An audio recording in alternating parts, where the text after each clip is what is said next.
뜻하지 않은 이 화재 때문에, 산불 때문에 많은 사람들이 목숨을 잃고 또 터전을 잃고 또 아직도 그 산불을 진압하기에는 아직도 좀 어려운 상황이라고 뉴스에 계속 나오고 있습니다.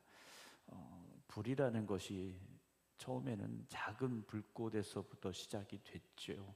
그런데 그것이 대기가 지금 건조하고 산도 다 메말라 있다 보니까 거기에 또 강한 바람까지 불다 보니까 걷잡을 수 없이 지금 퍼져나가서 많은 피해를 입히고 있다라는 소식이 들려옵니다. 더 이상 인명피해가 없고 또 잘 진화가 될 수 있도록 또 기도해 주시기를 부탁을 드리고요. 또 우리 성도님들도 그 산 주변에 사시는 분들이나 이런 분들은 될 수 있으면 뭐 쓰레기를 태운다든가 또 이렇게 불이 일어날 수 있는 상황들은 좀 만들지 않으시는 게 좋을 것 같습니다. 그 불의 위력 앞에서 참 우리가 미약하구나라는 생각이 들어요. 그냥 이렇게 활활 타는 것도 무섭지만 바람이 아주 그렇게 거세게 불 때는요, 불길을 잡을 수가 없습니다. 근데 오늘 우리가 한번 생각해 보면 성령이 불같이 바람같이 임하였다라는 사도행전의 말씀을 떠올려 보게 됩니다. 성령의 역사가 우리 안에 그처럼 불같이 바람같이 임했다면 오늘 우리가 세상에 어떤 삶을 살아야 될 것인가, 우리가 세상에서 어떤 모습을 보여줘야 될 것인가 한 번쯤 더 깊이 생각해 볼 수 있는 상황이다라는 것을 말씀을 드립니다. 여러분, 우리는 작은 촛불이 아닙니다.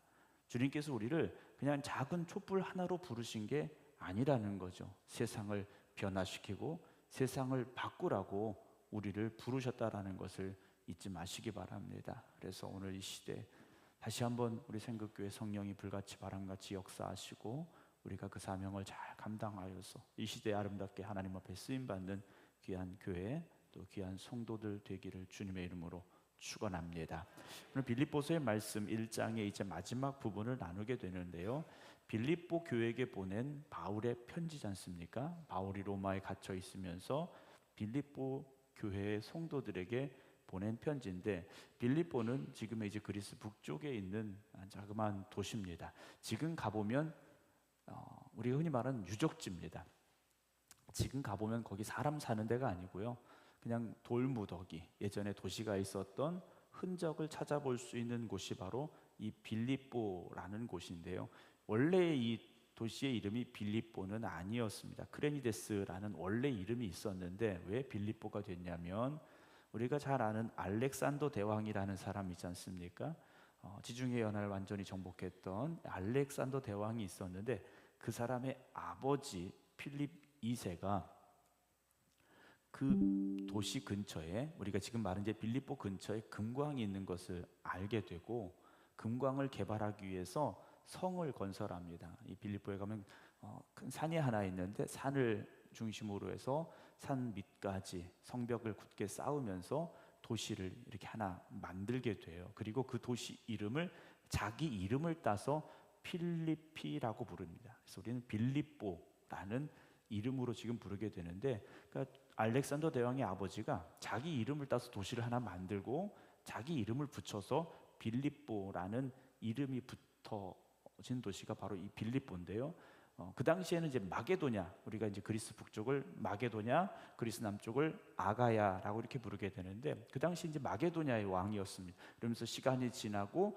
로마라는 나라가 이제 지배하는 시대에 어떤 일이 벌어지냐면, 로마가 이 빌립보를 점령을 합니다. 그리고 로마가 한 일 중에 잘했다고 해야 되나? 어쨌든 잘한 일 중에 하나가 뭐냐? 우리말로 말하면 로마로 향하는 고속도로를 곳곳에 연결합니다. 그래서 모든 길은 어디로 갑니까? 로마로 간다라는 말이 나오게 된 거예요. 우리로 말하면 이제 고속도로인데, 에그나치아라는 로마로 향하는, 곳곳에서 로마로 향하는 길을 만들게 되는데, 그 길이 바로 이 빌립보를 지나서 가게 돼요. 그럼 어디서부터 왔을까? 아시아에서부터, 지금의 터키 지역에서부터 이 빌립보를 거쳐서 로마로 가는 도로가 연결이 됩니다. 그래서 도로가 연결이 되니까 빌립보라는 도시가 교통의 요지가 되었고 도시가 더 번성할 수 있는 상황이 됐다라는 거죠. 그런데 도시가 번성할수록 문제가 뭐냐? 온갖 우상이 자리를 잡게 된 겁니다. 고린도라는 곳도 그랬고요. 도시가 부강해지기 시작하면 에베소도 그랬고, 도로를 따라서 많은 사람이 오고 가다 보면 그들이 섬기는 신들이 하나하나 그 도시에 자리를 잡게 됐더라는 거예요. 그래서 빌립보도 온갖 우상이 가득한 도시라고 보시면 됩니다. 그런데 그곳에 누가 간 겁니까? 바울이 갔던 거예요. 그래서 자주장사 루디아를 만나게 되고 거기서 교회의 시작이 되게 되고 바울이 거기서 임서 복음 전하면서 교회의 시작이 되었더라. 그리고 이제 그 교회가 점점 성장을 해서 바울의 든든한 후원자가 된 상황. 그들이 바로 바울이 감옥에 갇혀 있는데 바울을 위하여 선교비도 보내주고 바울을 위하여 간절히 눈물로 기도하는 그런 교회가 되어졌더라는 거죠. 여러분, 교회는 이렇게 점점 더 성장해 가야 되는데 복음을 위하여 성장하는 교회가 되어져야 됩니다. 복음을 위해서 교회가 성장하지 못하면 교회는요, 세상에 손가락질 받는 교회가 될 수밖에 없습니다. 교회가 복음을 위해서 성장하면 세상이 우러러보는 교회가 됩니다.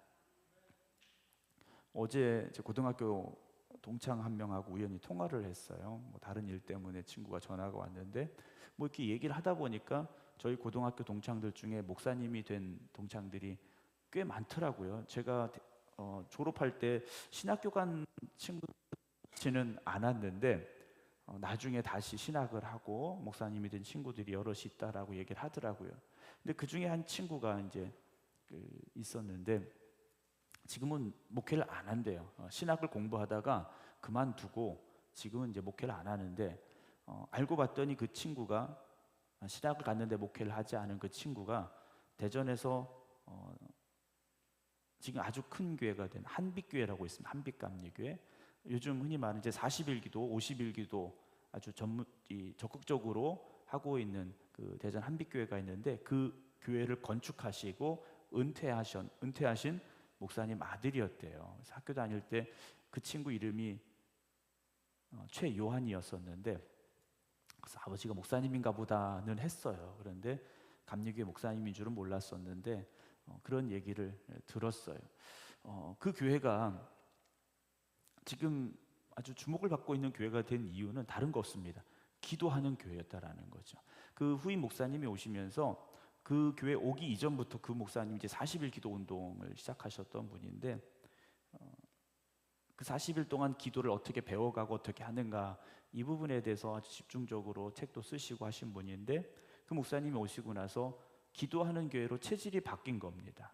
그러니까 기도하는 교회로 체질이 바뀌니까 1년에 몇 번씩 그 기도 컨퍼런스를 열어요. 그럼 전국에서 목사님들, 사모님, 어떤 성도님들이 다 와서 그 기도 컨퍼런스에 열심히 참석하시고 또 성도들이 함께 기도하고 이런 모습들을 보여주게 되는데 기도하는 교회가 됐더니 교회가 성장했더라는 거죠. 이미 큰 교회이긴 했습니다만 더 크게 성장하는 교회가 됐더라는 거예요.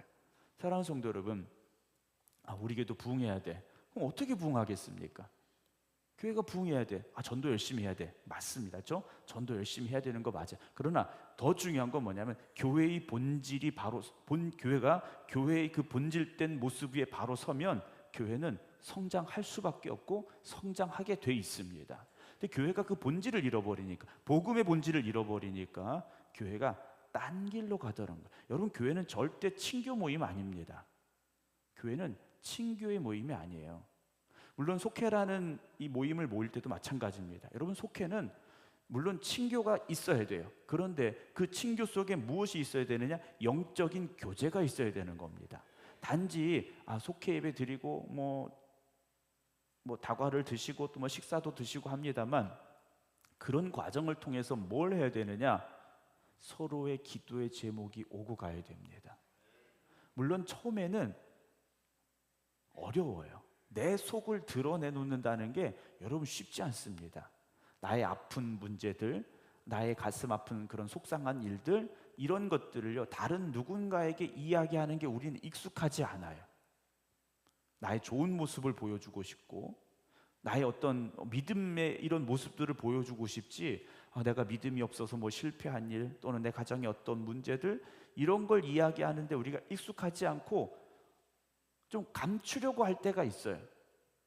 여러분, 속회에서 그런 기도 제목들이, 그런 아픔들이 오고 가야 돼요. 그리고 절대 중요한 건 뭐냐? 그것을 옮기지 말아야 됩니다. 절대 옮겨서는 안 돼요. 그 속회에서 어떤 집사님이, 어떤 권사님이 내가 이런 문제가 있어, 이런 아픔이 있어, 그러면 그 속회 안에서 같이 기도하는 것으로 끝나야 되지, 물론 저에게까지 오는 건 상관없어요. 그런데 이것이 다른 속회로 가고 다른 교회 밖으로 나가고 이러면 문제가 됩니다. 속회에서 나눈 그런 기도의 제목들은 속회에서만 이야기되어져야 돼요.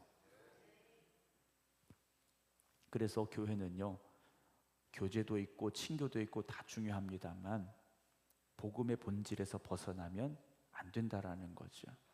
교회는 그 길만 가야 되는 겁니다. 초대교회가 다른 거 한 거 아닙니다. 초대교회는요, 요즘처럼 우리가 이 성경책 다 가지고 있었던 게 아니지 않습니까?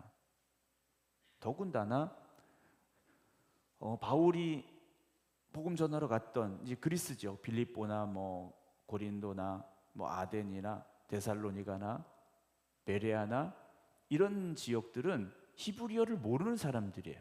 이 사람들은 구약 성경도 안 가지고 있던 사람들이에요. 그리고 요즘처럼 이런 성경책이 아니지 않습니까? 두루마리 성경책이. 여러분, 두루마리 성경책은 한 권에 막 이렇게 두꺼운 두루마리가 있는 거예요. 그걸 어떻게 가지고 다니고 그걸 어떻게 다 필사해서 줄 수가 있겠습니까? 이들은요, 그들이 들었던 말씀을 계속해서 반복했던 거예요. 초대교회는요, 사도들이 전해준 복음을 그들이 기억하고 다시 고백하고 그것의 반복이었다라는 거죠. 그러면서 바울이 이렇게 편지를 보내는 거예요. 그럼 그 편지를 그 지역에 있는 빌립보에 있는 교회들이 서로 돌려가면서 또 읽는 거예요. 여러분, 초대교회 성도들은요, 성경적 지식이 많은 사람들이 아니었다라는 거예요.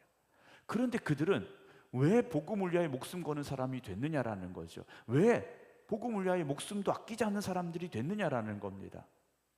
사도들이 그 길을 걸어갔고 그들은 그 모습을 보았고 그들은 복음만 생각했고 하나님 나라만 바라보았기 때문이라는 거죠. 오늘 우리 어떻습니까? 그들보다 훨씬 성경 지식 많은 사람들이에요. 성경책 다 가지고 계시잖아요. 심지어 우리가 다 필사합니다. 그런데 우리의 믿음이 그들보다 못하다?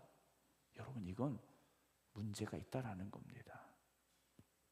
사순절 기간을 보내고 있습니다. 여러분, 다시 기도하는 일에 더욱 힘쓰시기 바랍니다. 말씀을 읽고 말씀을 묵상하고 말씀을 써 내려가는 일에 여러분 집중하시기 바랍니다. 오늘 빌립보 교회를 향하여 바울이 다시 편지를 보내는데요, 27절 오직 이래요. 오직, 중요한 표현입니다. 오직 너희는 그리스도의 복음에 합당하게 생활하라 그래요. 빌립보 교회를 향하여서 바울은요, 그리스도의 복음에 합당하게 살아라, 즉 그리스도인답게 살아야 된다라고 지금 말하고 있는 겁니다. 여러분, 우리는 당당하게 그렇게 말할 수 있습니까? 나는 그리스도인답게 살고 있습니다. 나는 지난 일주일 동안, 오늘 좀 수요일이니까 지난 3일 동안 나는 그리스도인답게 살았습니다라고 우리가 자신 있게 말할 수 있어야 되는데, 막상 우리가 살아가는 삶의 모습을 돌아보면 그렇지 않았을 때가 있어요. 복음에 합당하지 못하게, 그리스도인답지 않게 생각하고 말하고 행동했을 때가 있다라는 거죠. 바울은 빌립보 교회 성도들을 향하여서 오직 너희는 그리스도의 복음에 합당하게 생활하라, 그러니까 오직 그리스도의 복음에 합당하게 생활하라고 명령하고 있는 거예요. 여러분, 오늘도 똑같은 명령입니다. 오직 그리스도의 복음에 합당하게 사셔야 돼요. 교회가 그리스도의 복음 위에 서 있어야 됩니다. 그럼 이유가 뭡니까? 이는 내가 너희에게 가보나 떠나 있으나, 그러니까 바울이 지금 로마에 갇혀 있지 않습니까? 근데 바울은 기억하고 있는 거예요. 바울이 거기 있었을 때. 그리고 지금 떠나 있긴 하지만 너희가, 이 빌립보 교회 성도들이 어떻게 됩니까? 한 마음으로 서서 한 뜻으로 복음의 신앙을 위하여 협력하는 것과 라고 되어 있어요. 교회는요, 한 마음이 되어져야 됩니다. 한 마음, 한 뜻이 되어져야 됩니다. 운동 경기를 하는 선수들을 보면, 전에도 한번 말씀드렸습니다만, 개인 경기가 있고 팀 경기가 있어요. 개인 경기는 혼자만 잘하면 됩니다. 다른 선수 신경 쓸 필요 없어요. 그냥 나만 잘하면 돼요. 근데 팀 경기는요, 2명이든 3명이든 뭐 6명, 5명이든 6명이든 뭐 축구 같은 게 11명이든 팀이 되게 돼 있어요. 그러면 이 팀이 어떻게 됩니까? 한 마음이 되어져야 됩니다.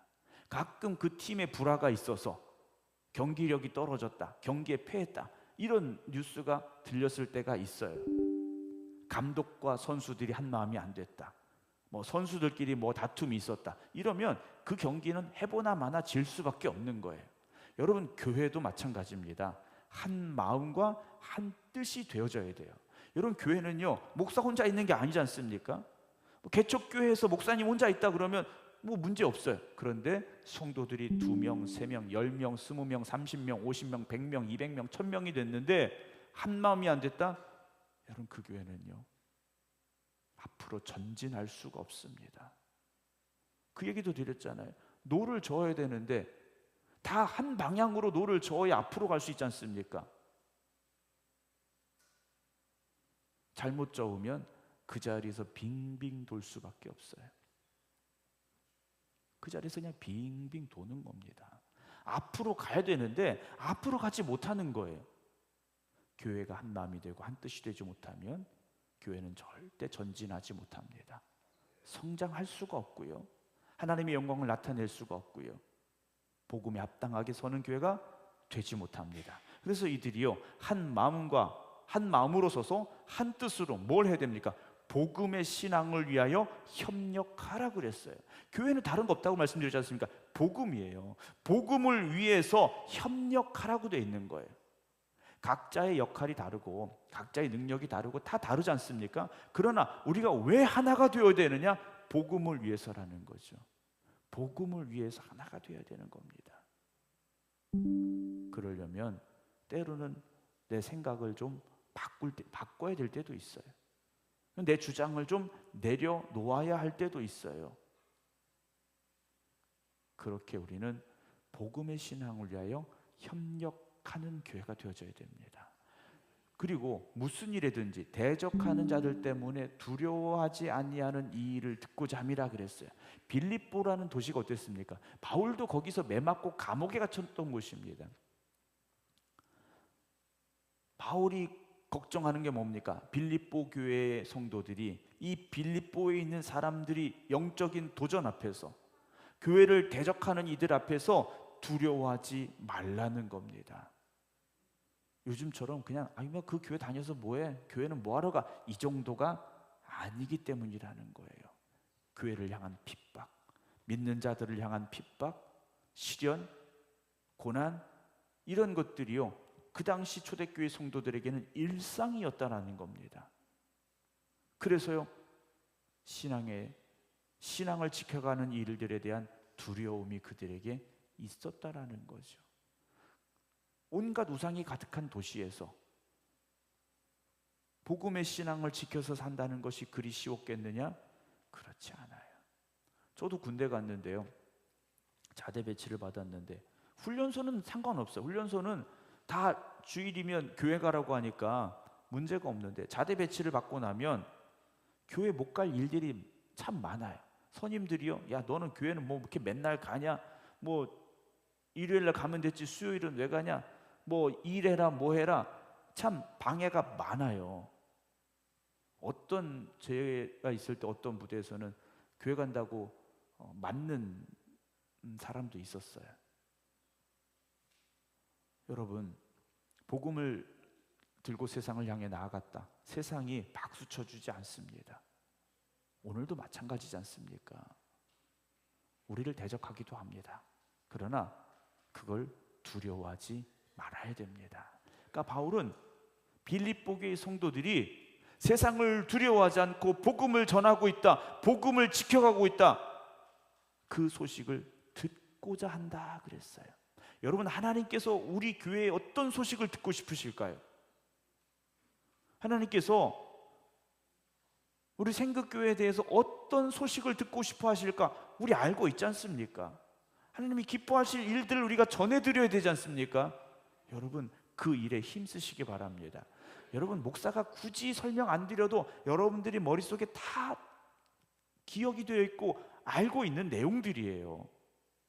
그걸 우리가 해야 됩니다. 그걸 해야 하나님이 기뻐하시지 않겠습니까? 이것이 그들에게는 멸망의 증거. 누굽니까? 교회를 대적하는 이들이에요. 그들에게는 멸망의 증거입니다. 그들이 보기에는 교회를 대적하고 교회 다니는 사람들을 대적하는 거지만 누구를 결국 대적하는 겁니까? 하나님을 대적하는 거예요. 이들은요, 하나님을 대적하고 있다는 겁니다. 그래서 하나님을 대적하는 이들의 끝은 무엇입니까? 멸망일 수밖에 없는 것이고, 그 복음을 위하여 대적들을 두려워하지 않냐고 복음의 진보에 힘쓰고 복음을 위하여 힘써 살아가는 우리는 무엇이 됩니까? 구원의 증거라는 거죠. 우리는 구원의 증거지 않습니까? 이는 하나님께로부터 난 것이라. 여러분, 구원과 심판은요, 하나님께서 하시는 거지 않습니까? 29절, 그리스도를 위하여 너에게 은혜를 주신 것은 다만 그를 믿을 뿐 아니라 또한 그를 위하여 고난도 받게 하려 하심이라 그랬어요. 여러분, 하나님께서 우리를 예수 그리스도를 믿게 하신 데에는요, 구원의 은혜도 주시지만 십자가를 위하여 고난도 받으라고 우리를 부르신 겁니다. 은혜는 좋은데 고난은 싫어합니다. 여러분, 복음 때문에 당하는 고난이라면 우리가 그 길을 가기를 머뭇거리지 말아야 됩니다. 복음 때문에 당하는 고난이라면 우리는요, 그 길로 가야 되는 거예요. 초대교회 성도들은요, 복음 때문에 고난 당하는 걸 영광으로 생각했던 사람들이라는 겁니다.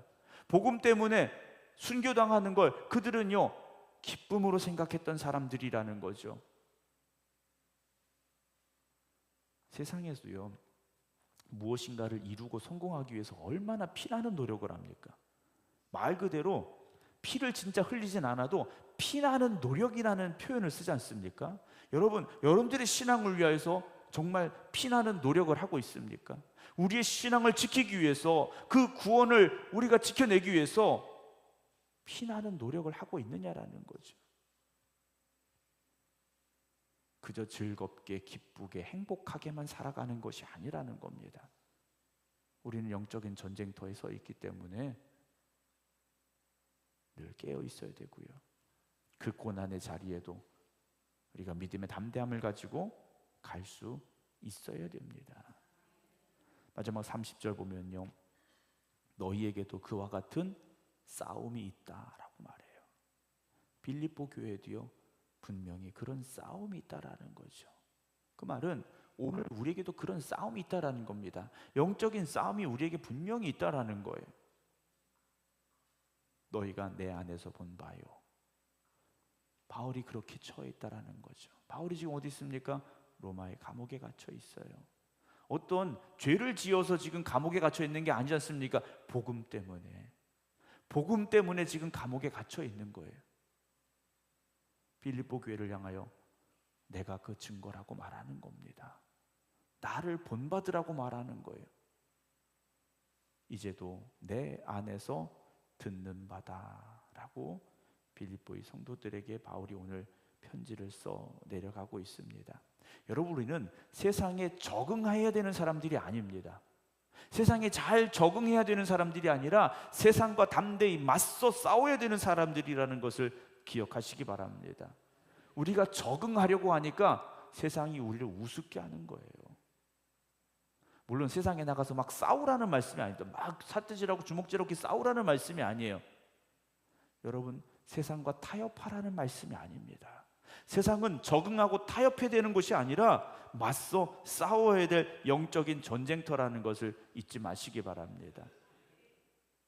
그렇게 복음을 지켜갈 때 우리가 복음의 신앙에 합당하게 살아가는 사람들이 될 수 있습니다. 오늘 저와 여러분이 모두가 다 다시 한번 결단하기를 원합니다. 내가 복음에 합당하게 살겠습니다. 내가 복음의 신앙을 위하여 힘써 싸우겠습니다. 여러분, 그 결심을 잃지 마시기 바랍니다. 그래서 오늘도 우리가 주님 가신 그 길을 나도 한 걸음 한 걸음 따라가겠습니다. 고백하며 나아가기를 주님의 이름으로 축원합니다. 기도하겠습니다.